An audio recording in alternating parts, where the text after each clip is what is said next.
Está no ar o programa Novo Tempo. Muita mensagem, informação e conteúdo voltado para a sua saúde, felicidade da sua família e relacionamento com Deus. Seja bem-vindo ao Novo Tempo. Fique com a gente.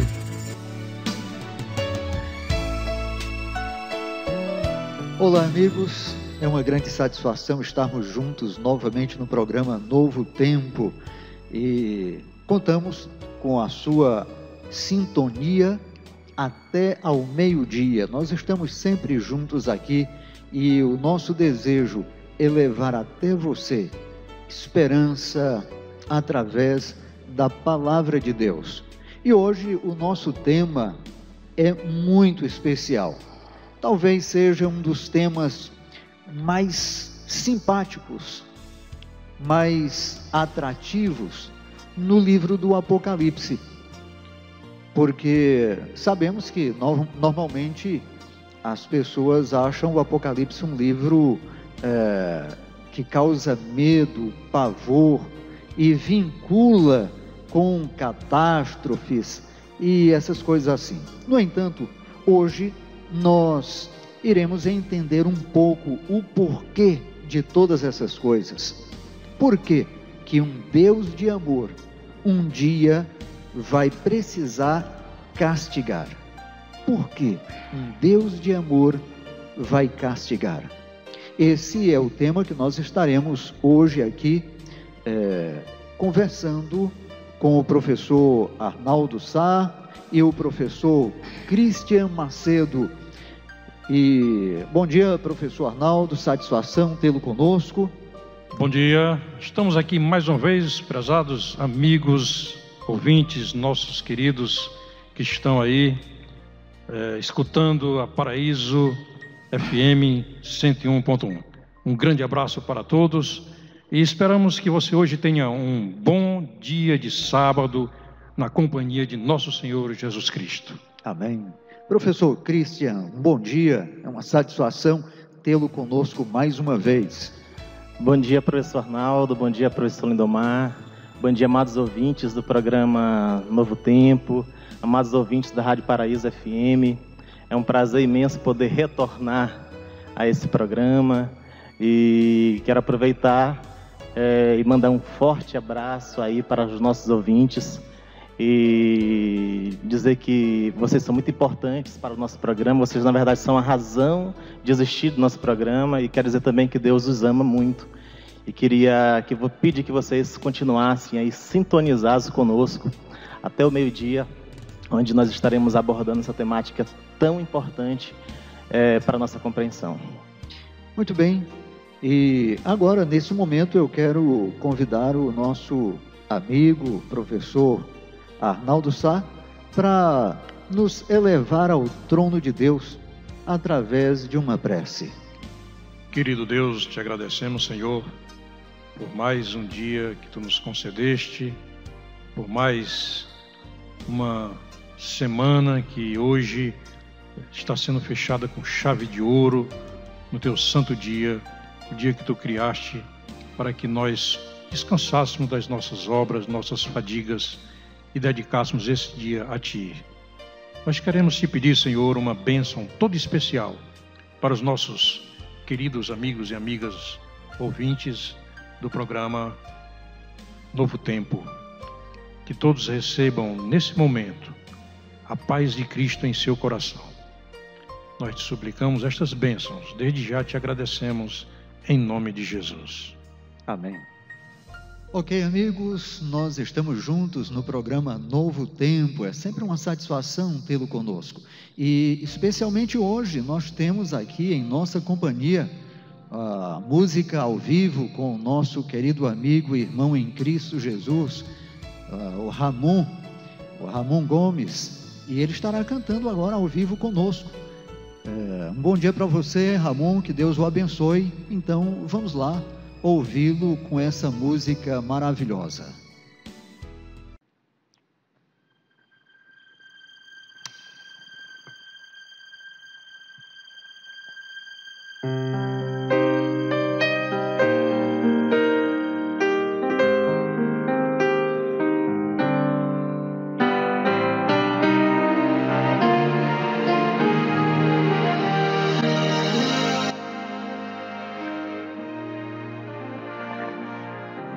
É uma história de dor tão cruel, tão triste. Quando aquela cruz Cristo levou nos ombros, não somente uma cruz levou, mas também toda culpa e dor. Com amor sobre si tomou o nosso pesar.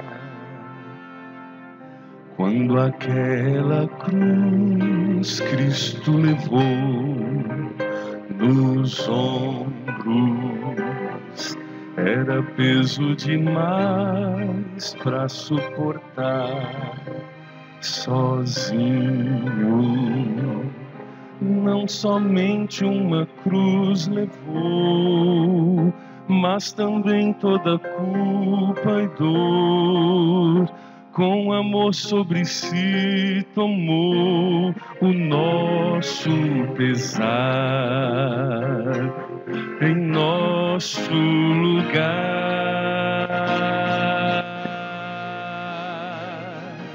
Mas a cruz do Calvário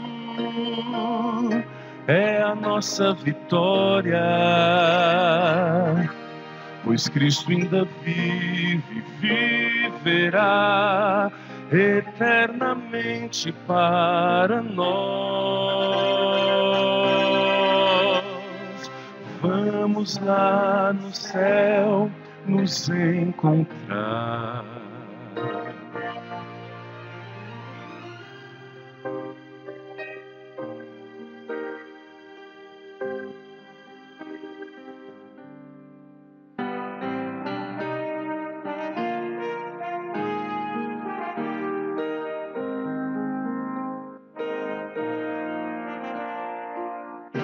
Esse homem na cruz modificou a história.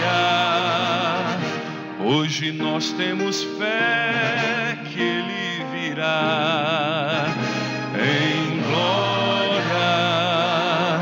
Não somente uma cruz levou, mas também nossa dor. Com amor sobre si tomou o nosso pesar, em nosso lugar.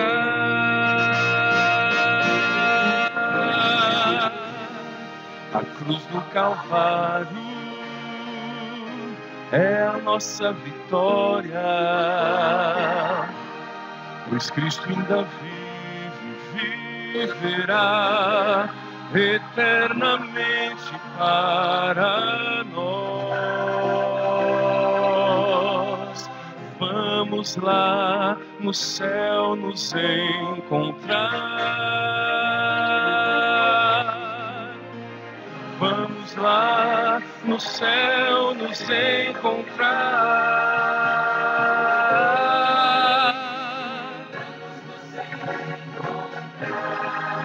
Lá no céu.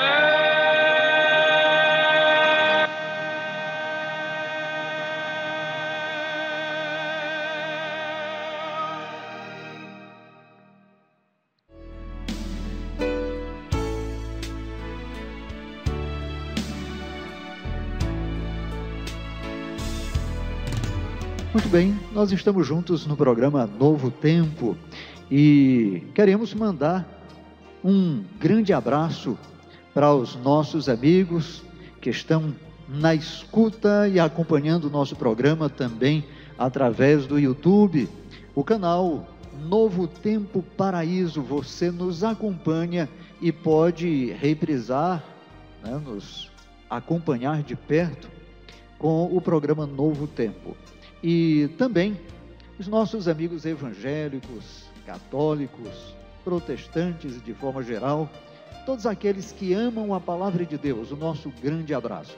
Mas, professor Arnaldo, professor Cristian, nós queremos também mandar um abraço muito especial para um amigo ouvinte que está sempre ligado conosco aqui, já participou algumas vezes, que é o nosso amigo Alexandro, lá da Serra do Jordão, ali no Jordão.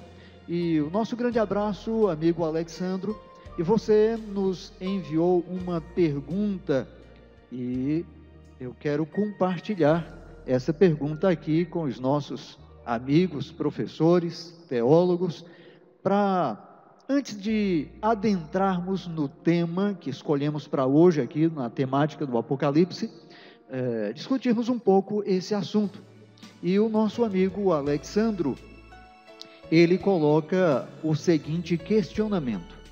Ele diz que, verificando na Palavra de Deus, fazendo ali o seu estudo da Bíblia, ele percebeu algo que lhe deixou preocupado. Ele percebeu que no livro de Êxodo, no capítulo 20, os versos de 4 a 6, Deus proíbe a adoração de imagens, a idolatria.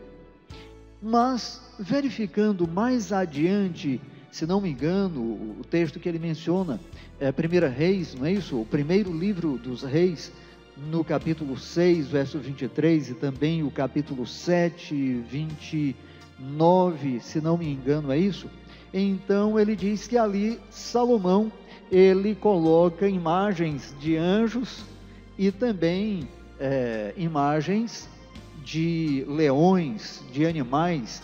E agora ele faz a pergunta: não seria uma contradição, uma vez que o mandamento proíbe a adoração de imagens, e lá adiante Salomão, ele coloca no templo imagens de anjos e de animais? Então, aqui direcionando primeiramente ao professor Christian, o que nos fala sobre isso, professor? Primeiramente, quero mandar um abraço ao nosso amigo Alexandro, né? E dizer que é muito bom poder ter sempre a sua audiência e a sua participação aqui constantemente no nosso programa, com suas perguntas, que são de bastante valia. Quero mandar também um abraço para o nosso amigo Ricardo Monteiro, de Viçosa, do Ceará, que também sempre nos prestigia, acompanhando o nosso programa. A pergunta do Alexandre, ela é bastante interessante. E com certeza alguém um dia já fez esse tipo de questionamento, né? Por que a proibição de adoração de imagens, né? Se Deus, em algumas outras partes, parece que dá abertura para o uso, né, professor? Como nós vimos aí a exposição do Alexandre em relação ao santuário, né? Mas vamos lá, queridos, nós temos que ver algumas coisas relacionadas a essa temática e entender o que a Bíblia diz sobre o assunto, tá bom? Eu queria, primeiramente, lógico, ler o texto de Êxodo, capítulo 20, versículos 4 a 6, que é o versículo que retrata o segundo mandamento da lei de Deus, que fala justamente sobre a imagem de escultura, né?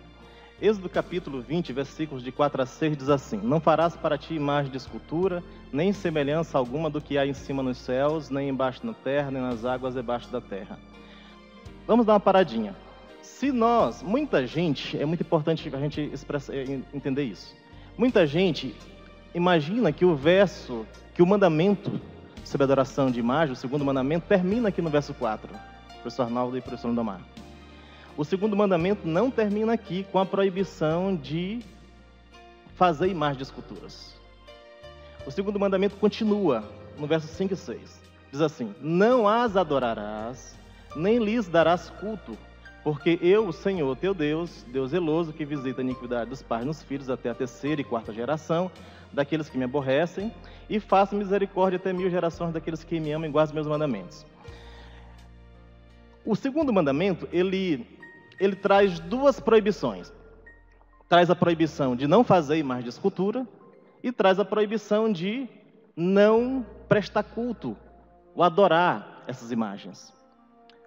Aí vem a pergunta: são 2 mandamentos em um só? Não. É um único mandamento. É um único mandamento.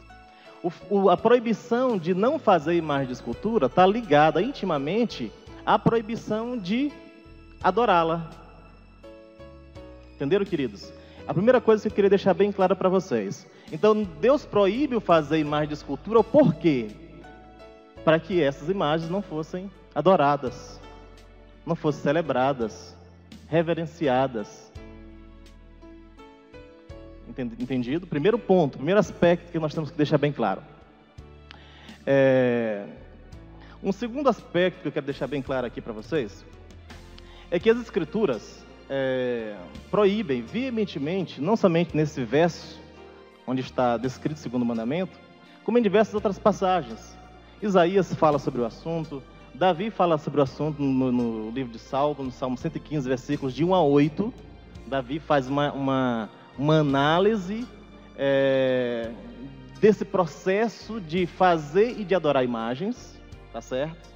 Automaticamente repudiando tal ação. Em Daniel capítulo 3 está uma das maiores exemplificações sobre a proibição de Deus de adoração de imagens.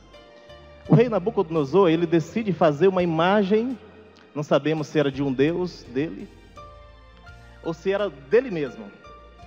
O certo é que o rei Nabucodonosor mandou fazer a imagem, mandou erigir uma imagem gigantesca, toda de ouro, e pediu que todos os seus subordinados, em determinado dia escolhido por ele, em determinado momento, que se prostrassem em atitude de adoração a essa imagem. O que as pessoas fizeram, que estava ali, todos os subordinados do rei?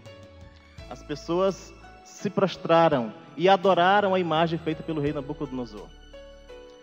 Todavia, 3 jovens amigos de Daniel, Sadraque, Mesaque e Abednego, não se prostraram diante da imagem e pagaram um preço caríssimo por isso. Foram lançados dentro da fornalha ardente e Deus bondosamente protegeu seus filhos e impediu que eles fossem mortos. Então vocês percebem que a temática envolvendo o fazer imagem de esculturas com o objetivo de adoração era tão sério para o povo de Deus que esses 3 jovens, mesmo em terra pagã, decidiram não se curvar diante dessas imagens. Então a pergunta é, quando que uma imagem, não importa ela, se é de pedra, se é de gesso, se é de ouro, se é de prata, se é de madeira, não importa, quando que uma imagem ela deve ser proibida para o povo de Deus? Você pode fazer essa pergunta, né? É importante essa pergunta, professor Arnaldo e professor Lindomar, por quê? Porque alguém pode imaginar, peraí, se o mandamento proíbe fazer imagem, então eu não posso ter nenhuma foto em casa de meu filho, do meu pai, da minha mãe. Então nós vamos lembrança, nenhum tipo de lembrança de um ente querido, então vamos ficar numa situação bastante complicada. Mas como eu falei, o mandamento, ele está ligado não somente ao fazer imagem, mas com o intuito de adorá-la. Então a pergunta que nós devemos fazer, quando que nós estamos infringindo esse mandamento? Quando nós nos dirigimos a essa imagem com o objetivo de fazer intercessão junto a ela. Quando nós nos dirigimos a essa imagem com atitudes de louvor e reverência a ela. Quando nos dirigimos a essa imagem com o objetivo de fazer orações a ela. Quando nós nos dirigimos a essa imagem com gestos que prestam reverência, como ajoelhar-se, ou qualquer outro gesto que demonstra veneração. Tá certo, queridos? Então, nós temos que levar em consideração esse aspecto. Aí vem a outra questão que ele aborda na pergunta, Alexandre. Por que Salomão havia colocado imagens de anjos no santuário? Nós sabemos que nas cortinas do santuário, no lugar santo, no lugar santíssimo, havia imagens de anjos.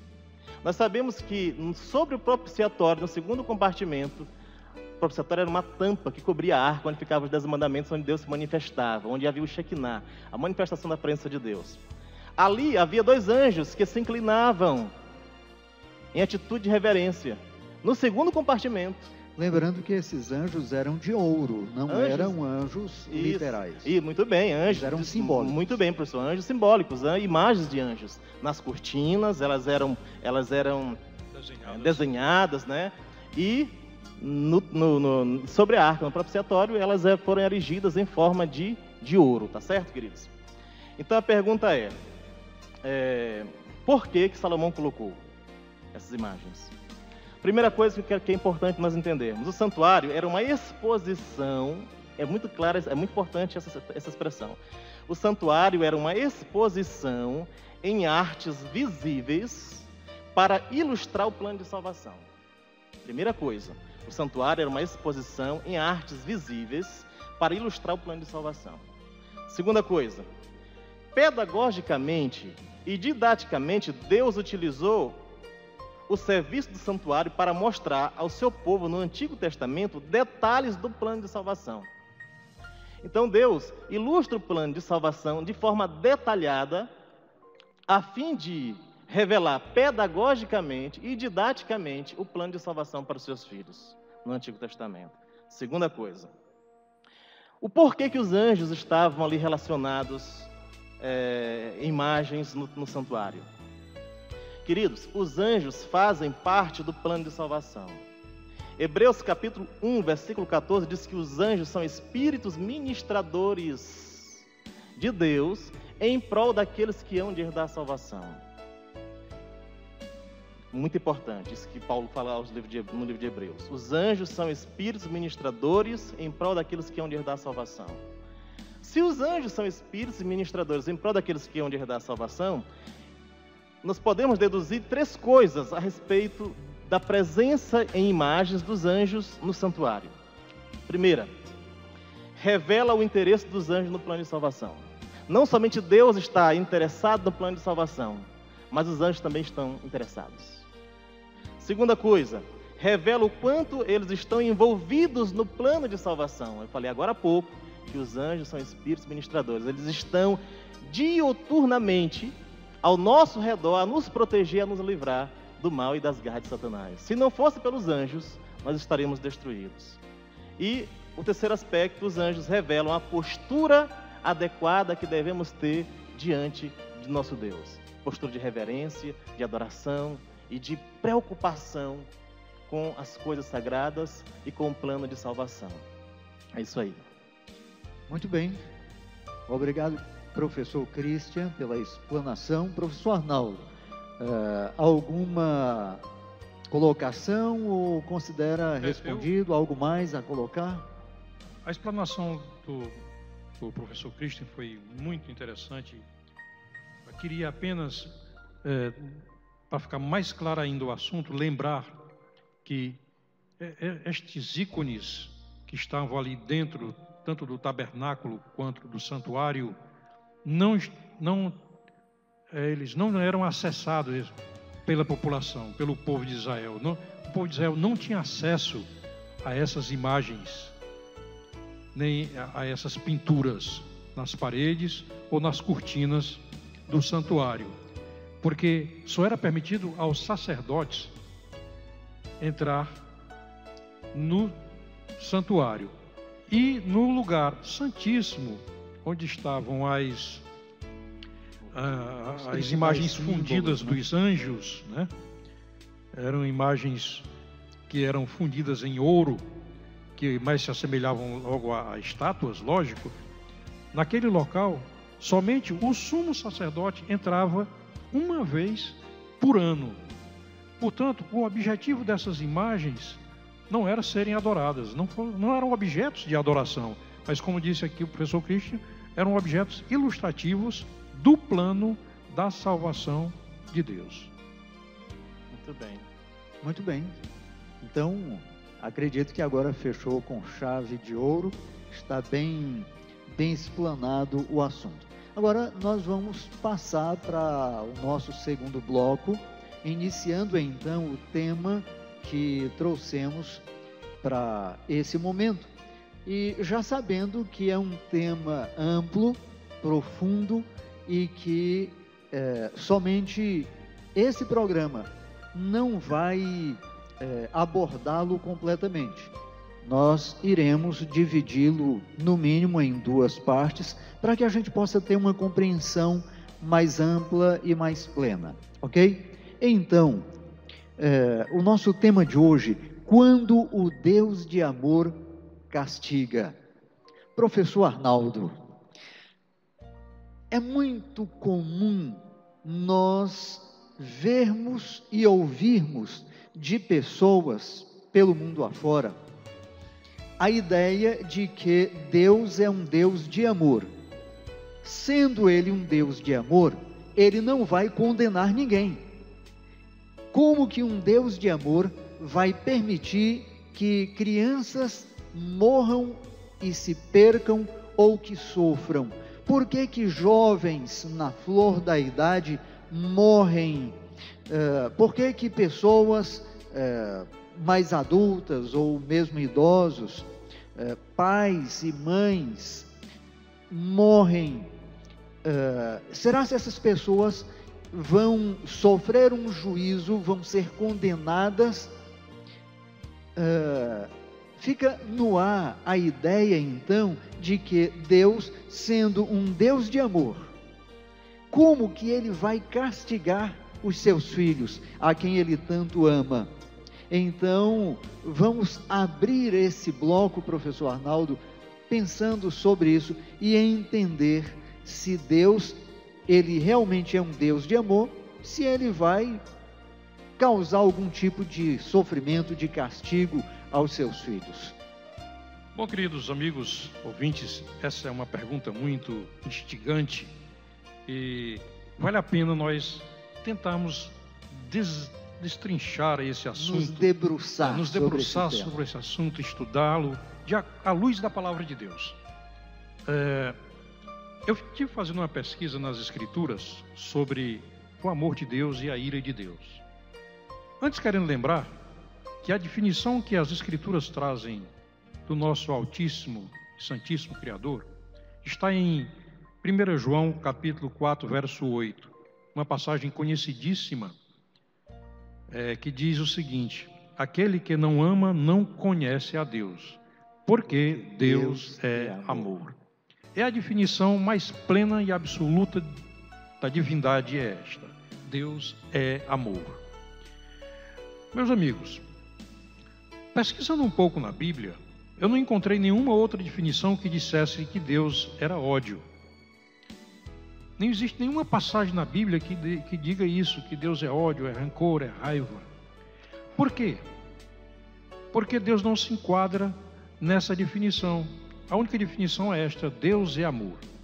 Mas a Bíblia também fala na ira de Deus. Aí eu fiz uma pesquisa e encontrei o seguinte: na tradução João Ferreira de Almeida, tomando como base a tradução João Ferreira de Almeida, revista e atualizada. Encontrei a palavra amor nesta Bíblia 245 vezes. Ela aparece 245 vezes nesta tradução. E a palavra ira eu encontrei 328 vezes. Veja aí, amor 245, ira 328. Independente se essa ira ou se esse amor se refere a Deus ou aos homens. A expressão amor do Senhor eu encontrei 4 vezes, amor do Senhor. E a expressão ira do Senhor eu encontrei 53 vezes. Já a expressão amor de Deus aparece 11 vezes e a expressão ira de Deus aparece 7 vezes. Seu amor, referindo-se ao amor de Deus, aparece 8 vezes e sua ira, referindo-se à ira de Deus, aparece 56 vezes. E por fim, a expressão meu amor, Deus falando, meu amor, encontrei 2 vezes, isso no Novo Testamento, quando Jesus usa essa expressão, meu amor, é Jesus falando. Jesus é Deus, né? E a expressão minha ira, Deus falando, aparece 41 vezes. Até parece que a ira de Deus está ganhando aqui, nesta batalha, né? Mas, meus amigos, uma coisa nós precisamos entender: a ira de Deus é diferente da ira dos homens. A ira de Deus, para definir ira em relação a Deus, nunca vai significar raiva, rancor ou ódio, nunca. Tanto é que nós dizemos que a ira de Deus é santa. é uma ira santa. E eu me arrisco a dizer aqui, e eu vou ter que me estender um pouquinho, mas os nossos amigos aqui podem, a qualquer momento, intervir, porque o que eu vou falar aqui pode ser até uma contradição. Na verdade, é uma espécie assim de... Tem uma expressãozinha que eu não estou lembrado agora, para dizer como... para representar essas contradições do pensamento. Uma dicotomia. Né? Uma dicotomia, né? Parece mais nesse sentido aí. Eu vou dizer o seguinte, que a ira de Deus é um aspecto do seu amor. E ela representa o puro amor de Deus. Como assim? Eu tive dando uma olhada nas pragas que caíram no Egito. Nós temos aí uma expressão da ira de Deus nas pragas, e esse é o assunto que nós vamos estudar no Apocalipse, né? Durante esses programas seguintes, este e os próximos. Observando o livro de Êxodo, capítulo 9, verso 14, nós vemos aqui a expressão da ira de Deus. Diz assim: pois esta vez enviarei todas as minhas pragas sobre o teu coração. Aqui está falando a Faraó. E sobre os teus oficiais, e sobre o teu povo, para que saibais que não há quem me seja semelhante em toda a terra. Deus derramou 10 pragas sobre o Egito. Era a ira de Deus sendo derramada sobre o Egito. Ele diz aqui sobre o teu coração, teus oficiais e o teu povo. Muitas crianças sofreram. Pessoas inocentes, vamos colocar assim entre aspas, né, que eram vassalos do rei do Egito. Sofreram com aquelas pragas, muitas. Então, como isso aí pode ser amor? Interessante que existe um link agora, no capítulo 12, verso 13 de Êxodo, em que fala que Deus enviou a última praga. E a última praga foi terrível. A última praga foi a morte de todos os primogênitos da casa de Faraó, da nação egípcia. Choro, dor, desespero em todas as casas dos egípcios. Crianças recém-nascidas que nunca tiveram ideia do que é o pecado, mas se era primogênito e se era filho de egípcio, iria morrer. Agora veja bem, meus amigos. Aqui em Êxodo 12, 13, diz o seguinte, nesse contexto: o sangue vos será por sinal nas casas em que estiverdes. Foi que Deus encontrou, a maneira que Deus encontrou para proteger o seu povo. Diz: o sangue vos será por sinal. Quando eu vir o sangue, passarei por vós, e não haverá entre vós praga destruidora, quando eu ferir a terra do Egito. Então, aqui no contexto da Páscoa, um cordeiro foi morto, aquele sangue foi recolhido, e o povo de Deus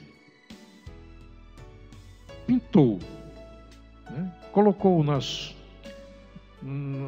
umbrais das portas aquele sangue, para dizer assim: aqui tem um filho de Deus. Então o anjo da morte, o anjo destruidor, passou por cima e não matou os primogênitos dos egípcios. Esse versículo, ele nos faz um link para um momento em que Deus derramou toda a sua ira. Imagine toda a ira de Deus. Imagine isso. Porque esse versículo nos faz um link para o Calvário. Veja o que Isaías diz. Isaías 53, 10. Mas antes de falar, eu quero dizer o seguinte: a libertação do povo de Deus do Egito só foi possível com o derramamento das pragas. Se Deus não tivesse aplicado as 10 pragas do Egito, o povo ainda estava lá, sofrendo a escravidão. Isso foi amor. Isso foi amor pelo seu povo. Interessante também, Arnaldo, só seguindo aí a sua linha de pensamento, é que Deus só infligiu as pragas aos egípcios depois de 430 anos. Foram 4 séculos em que Deus deu de misericórdia, de graça, para que aquele povo pudesse se arrepender e que pudesse ser salvo também. 400 anos em que o povo egípcio teve a oportunidade de conhecer o Deus verdadeiro, o Salvador, o Criador, através da mensagem que o povo hebreu estava levando para ele durante todo aquele tempo, né? Mas eles não aceitaram. E ainda deu as pragas para esperar que alguém se arrependesse. E no Calvário, em Isaías 53:10, nós vemos o derramamento completo da ira de Deus. Todavia ao Senhor, Deus Pai, agradou moê-lo. Deus Pai agradou moer quem? Jesus, seu filho, fazendo-o enfermar. Quando der ele a sua alma como oferta pelo pecado, verá a sua posteridade e prolongará os seus dias. Meus amigos, aqui Deus derramou toda a sua ira sobre Jesus, sobre o Filho. Isso é amor por quem? Pelo pecador. Por mim e por você. Quando diz agradou moê-lo, imagine um moinho, imagine um liquidificador triturando. Foi isso que aconteceu no Calvário.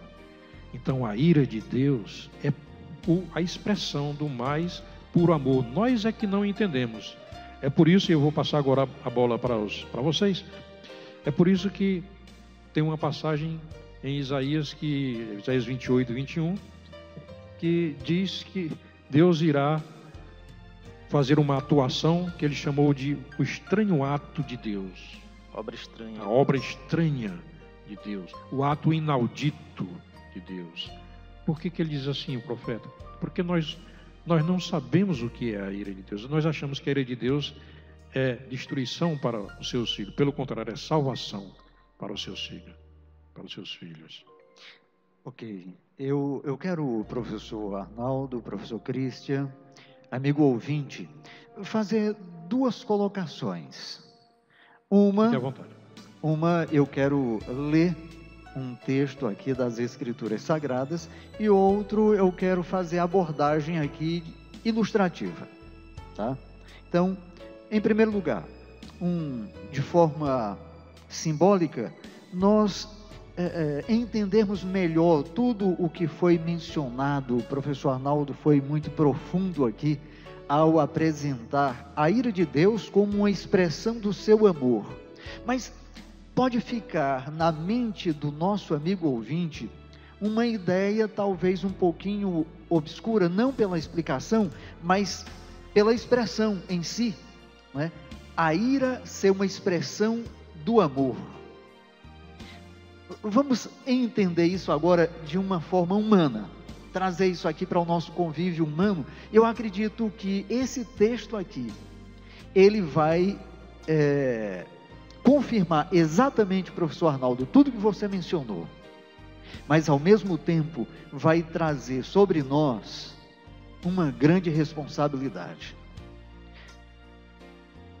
Provérbios, no capítulo 13, Provérbios, capítulo 13, amigo ouvinte, se você tiver a sua Bíblia próximo à sua disposição, então pegue-a nesse momento e abra a sua Bíblia no livro de Provérbios, ou livro dos Provérbios de Salomão, no capítulo 13 e o versículo 24.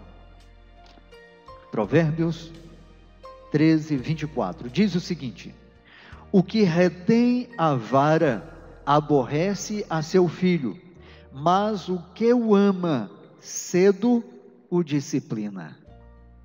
Professor Arnaldo, isso para mim é muito profundo, e isso está também dentro do contexto da minha dissertação,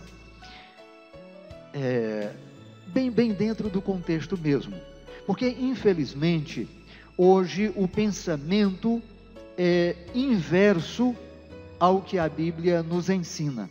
Quando hoje é proibido o pai, a mãe, dar uma palmadinha no filho, discipliná-lo com a vara, porque isso é algo, é considerado como maus tratos, né? E, infelizmente, hoje os filhos são doutrinados a que, se eles forem disciplinados pelos pais, eles levam os pais nos direitos humanos e denuncia como maus tratos, etc. e tal. No entanto, perde-se a noção, a ideia de que quando o pai ama o seu filho, ele o disciplina. O que esse verso está dizendo? O que retém a vara aborrece a seu filho, mas o que o ama cedo o disciplina. Cedo quando? Quando ele é criança, quando ele é vara verde, quando ele pode ser dobrado.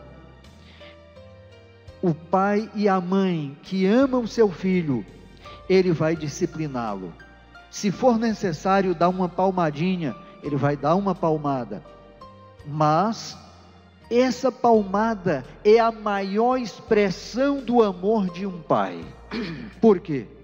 Se o pai vê o seu filho roubando, pegando o alheio, e ele não disciplina o seu filho, ele não corrige o seu filho, ele passa a mão por cima do seu filho, da cabecinha e diz: não, meu filhinho, olha, isso daí não tem problema não, depois você devolve e tal, mas fica por isso mesmo.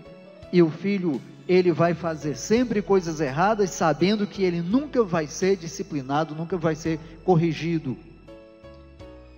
E o resultado é que ele vai crescer, vai se tornar um criminoso, e lá no final, a polícia vai dar um jeito nele. Ou quem sabe, o tráfico e outros meios vão acabar eliminando a vida desse indivíduo. Por quê?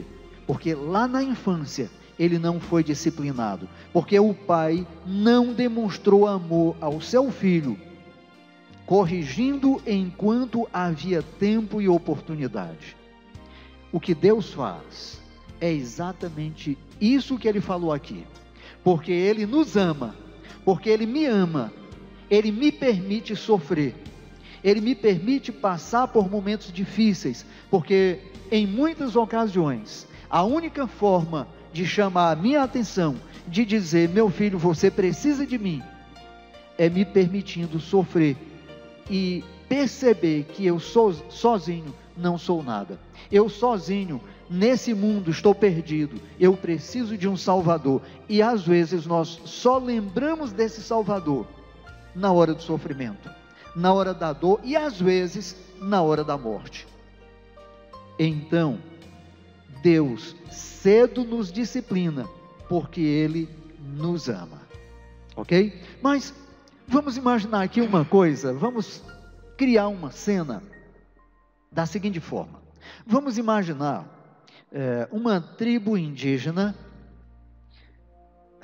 que nunca teve nenhum contato com a civilização. E de repente, um grupo desses indígenas entra na nossa cidade. E eles agora encontram um hospital.